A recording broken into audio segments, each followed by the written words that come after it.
Hello and welcome to What Now, the show where we help you find the next steps in your career right now. Finding that next or first step in your career can be difficult.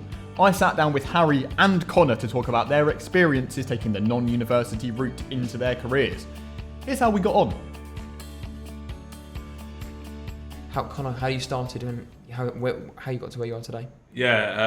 Well, definitely not where I intended to end up. So like a number of people getting their results today, the end goal might not seem very clear. You might not be sure of what path to take, and that's absolutely fine. I guarantee you that was 100% myself. When I got my results, I was certain I was going down a sport career, had a job lined up, all of this, and I can guarantee you I'm not doing that right now. But that's the thing, and I think we don't talk about enough that that's okay. Mm-hmm. It's okay to not know, and it's okay to maybe take a couple of pathways. There'll be young people getting their results right now or today who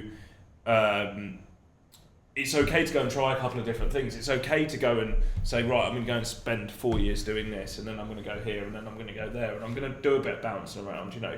Young people, especially Gen Z, are seen way more now as career hoppers. Millennials definitely sat and stayed in their roles for longer, whereas I think Gen Z are way more open to hopping around and progressing, and I think employers need to obviously appreciate that, and young people need to know that's okay. I remember, I always used to plan stuff, so I thought I'd be great at the planning things, but actually I found out that I'm much better at sort of like selling the company and actually talking to people and doing that side of things, and that is where I get energy, and I think that is important to look at if you are going to start a business or you're going to look at doing something for yourself. Is what gives you energy. Because you don't want to be going to work every day and being life sucked out of you, and you're like, I hate this, I don't want to do this, I need to change. I think that's it. If you do learn a lot about yourself, I think if you are going to try it, don't be afraid to fail. Because like I said, I started on this path when I was 20. I don't have any massive responsibilities. I don't have a kid. I'm not paying a mortgage. So I can afford to fail. And I think doing that and working at a startup's a great thing. I wish I would.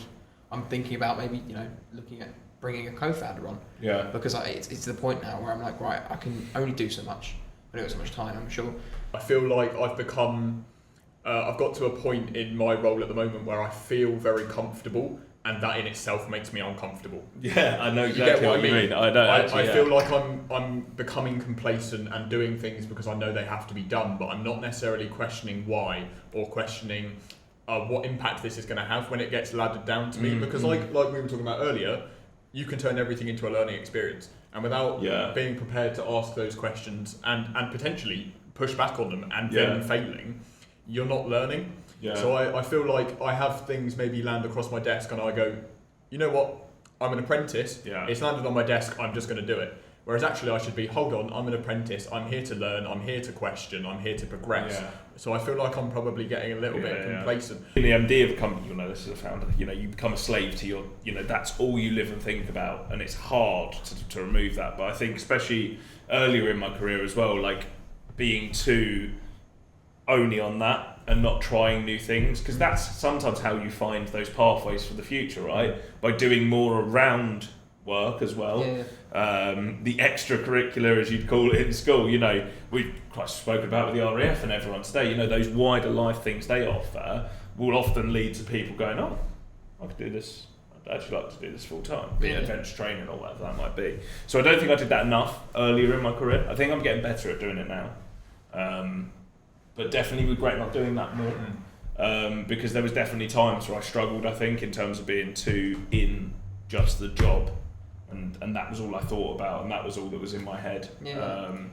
And that brings you down sometimes, so it's important to ensure that you have that life aspect as well. And there's so many companies, organisations out there, like I said, there's skills boot camps, there's gap years, there's this, there's that. And things like skills boot camps and gap years are actually great because they allow you to try something without the commitment, right?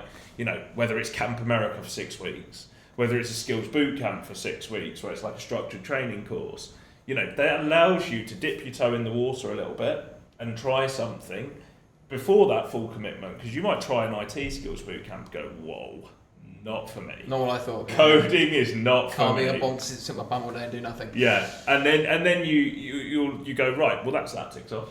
Okay, I know I learned a couple of things, and I know there's something around tech, but it's more in engineering side and this side. So then you found your pathway by dipping your toe in the water with something it's very problem different. solving as well. Yeah. You like solving a problem. There's so many jobs that can do that. 100%. Even if you do find yourself in a desk job, there are options. Yeah. That you can do part time. You can do part remote. So there are. Yeah. You've got a lot more flexibility. Obviously, when COVID happened, things like that. Obviously, it's meant a lot of employers are probably more flexible. So obviously, some are more flexible than others, 100%. So that's something to consider if you're a young person looking, and that's a key thing for you, is that flexibility. What would you say is the overall message from today? What our big thing is, look at all your options. We're here as a platform, not to say this is right, this is wrong. We're here as a platform to say, here's everything, make the most educated choice you can. Yeah. We will give you the information, the opportunities across the board, across lots of different sectors. Make that most educated choice. Whether that's university, whether that's an apprenticeship, or whether that's any of those things we discussed that are in the middle. Mm-hmm. What's your life advice? Mine would just be never take no for an answer.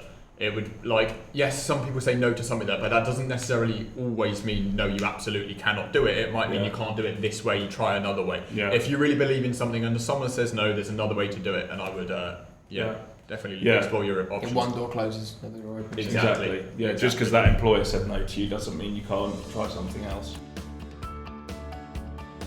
Thank you so much for tuning in. If you want to check out more of our content or find out more about the opportunities available to you, make sure you head over to our website or our social media channels.